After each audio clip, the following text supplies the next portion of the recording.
Buying an electric vehicle used to feel like a straight calculation, you know? Mhm. It was all about battery size and how far you could go.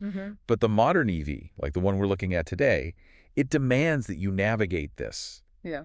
this interlocking web of software, sensor suites, and autonomous capability. It's a much more complex decision. It really is. The battery is just the cost of admission now. What really dictates the price and fundamentally changes the driving experience is the computing platform and the sensor hardware that enables all those high-tech safety and luxury functions. And that's exactly why we're here. We've done a deep dive into the source material for the XEV 9S, a brand new 7-seater electric SUV, which is, I think, a perfect case study in how manufacturers tier their technology. Right. So our mission here is to give you a clear, prioritized map. We're going to analyze the specification hierarchy, comparing the entry-level Pack 1 above all the way up through the fully loaded Pack 3 above. And we want to find those key technology breakpoints, right? Yeah. Where does the price increase actually meet a genuine jump in function? Our sources for this include detailed specs, performance numbers, and that all-important pricing information in the local currency, rupees lakhs. Just for context, we're looking at a vehicle that spans from just under 20 lakh rupees to almost 30 lakhs. Pretty widespread. Okay, let's unpack this. We have to start with the vehicle's core DNA.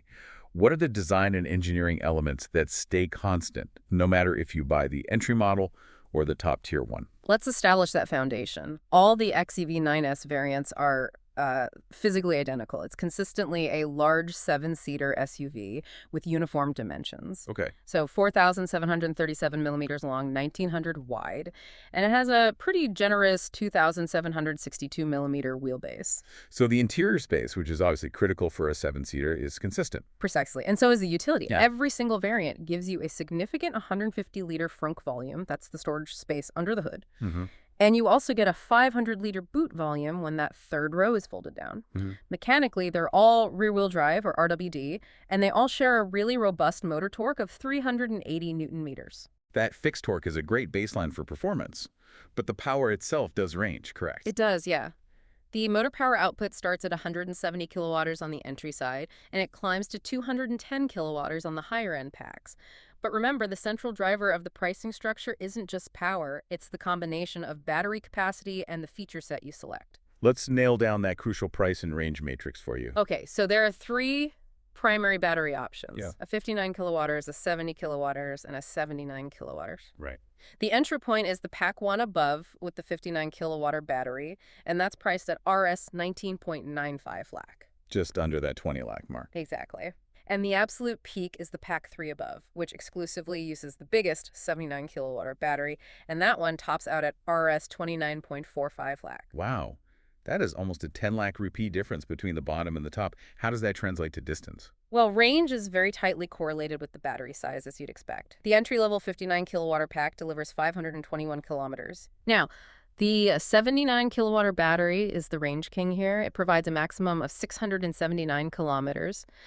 But, and this is crucial, that big 79 kilowatt battery is available even on the Pack 1 above variant. Oh, is it really? Yeah, and that version only costs Rs 21.95 lakh. That is a phenomenal insight right there. So if your absolute priority is maximum range at the lowest possible price, you can skip the middle tiers altogether. You can. You can get the 679 kilometers range on a feature-optimized Pack 1.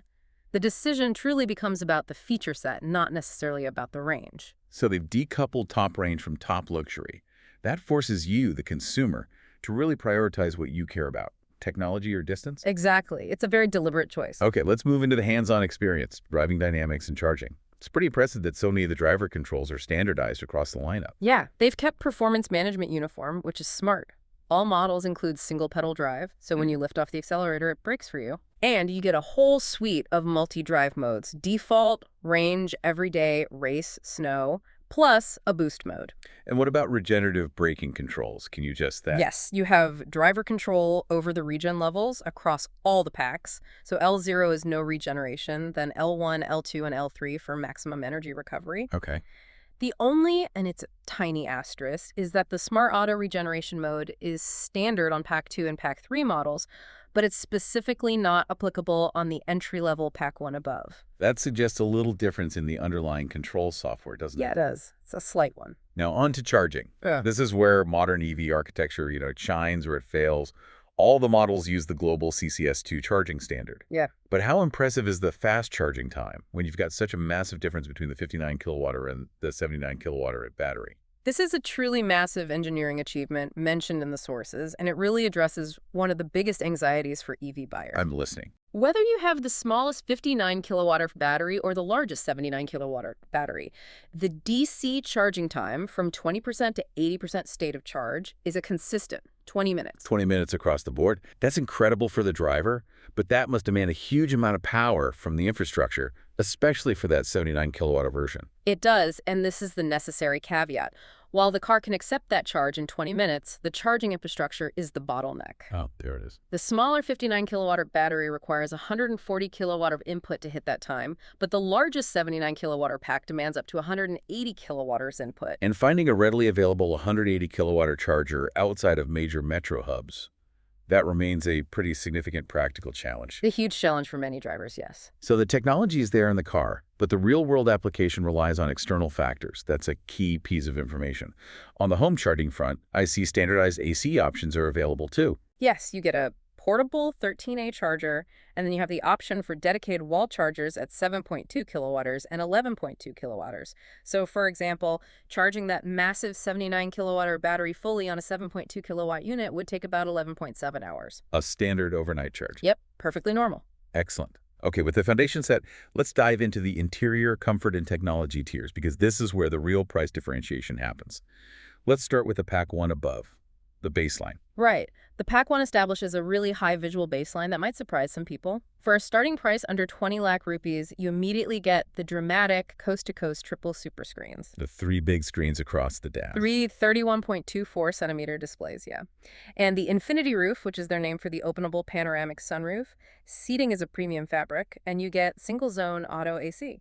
FATC, fully automatic temperature control. That's the one. And standard cruise control is included. And the digital ecosystem is already deep, even on this base model. You've got 5G connectivity, Amazon Alexa, and built-in chat GPT functionality from the get-go. Correct. The car is born smart. Safety is strong, too. You get 6 airbags front, side, and curtain parking sensors, and a reverse camera. But notice the key absence. No 80. Pack 1 does not include any 80 features, no advanced driver assistance. Which sets up the next tier perfectly. We jump to the Pack 2 above, which starts at Rs 24.45 lakh for the 70 kilowatt model. For that price jump, is the value found in foundational safety, or is it more about sheer luxury? It's a balance, I'd say, but the shift is immediately noticeable. You upgrade from fabric to leatherette seats, and the climate control moves from single zone to dual zone. DATC. So the driver and front passenger can set their own temperatures. Exactly. The driver's seat also gets 6-way power adjustment with memory and a welcome retract function. And the audio system that jumped from a standard speaker setup to the Harman Kardon 16 speaker system with Dolby Atmos. It sounds like overkill for a family SUV. Is it genuinely transformative? In a word, yes. The reason for that massive speaker count is to deliver immersive audio and what they call Venuscape's live technology across all 3 rows. If you really value a rich concert hall quality sound experience for every passenger, that 16-speaker setup is a genuine leap. It justifies a good chunk of that price increase. But the truly consequential jump here is the introduction of basic ADAS features. What hardware is powering Pack 2? Pack 2 above is powered by a foundational sensor suite. 1 radar plus 1 vision camera.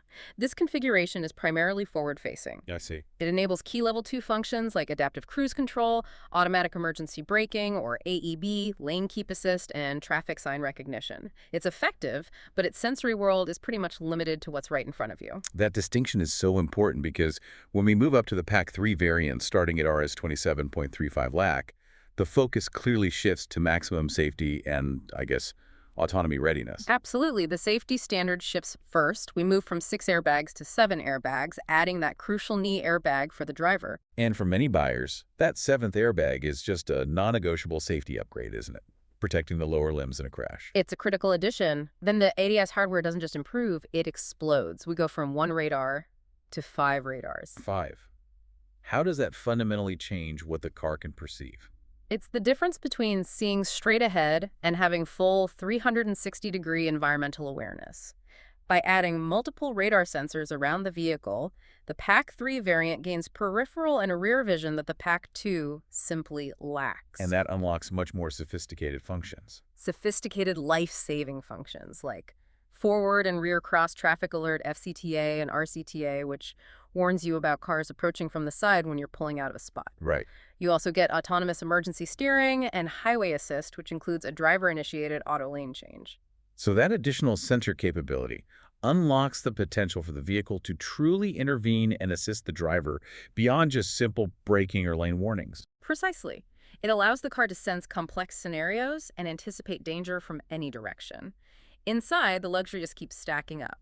You get ventilated front seats, soft-wrap dashboard, and door trims. And the co-driver gets a powered seat, too. A 6-way powered seat, yep. And parking assistance goes from just a basic camera to a comprehensive system.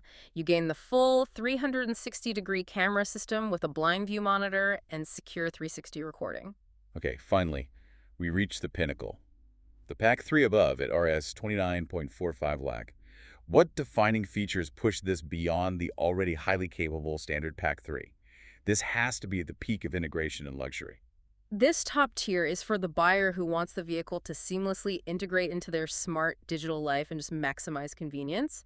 You get the Vision X augmented reality head-up display. So it's overlaying navigation and data right onto your view of the road. Right onto the road view, yeah. And you get next-level parking automation. That full auto parking feature sounds incredibly sophisticated, especially since it operates from outside the car. It is the ultimate convenience feature. The system is operable not just from inside the vehicle or the key fob, but also from a mobile app. You can remotely command the car into or out of tight spaces. Wow. This model also adds identity for driver and occupant monitoring, which ensures you're focused while you're using those advanced highway assist features. I also noticed the luxury isn't just focused on the front seats anymore at this level. That's right. Only the Pack 3 above spoils the passengers with ventilated second-row seats. Plus, you get power-fold mirrors and a rear window sunshade. The digital experience is also optimized with cap-touch switches and practical things like video calling using the in-car camera. It really does seem like, regardless of which pack you choose, the software intelligence is a huge part of the XEV9S's identity. That underlying smart platform is universal, which is a great value add even on the base model.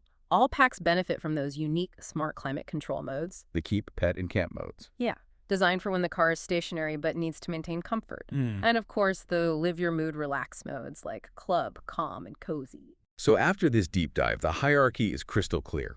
The decision isn't about if you want quick charging or massive screen real estate. Those are standard.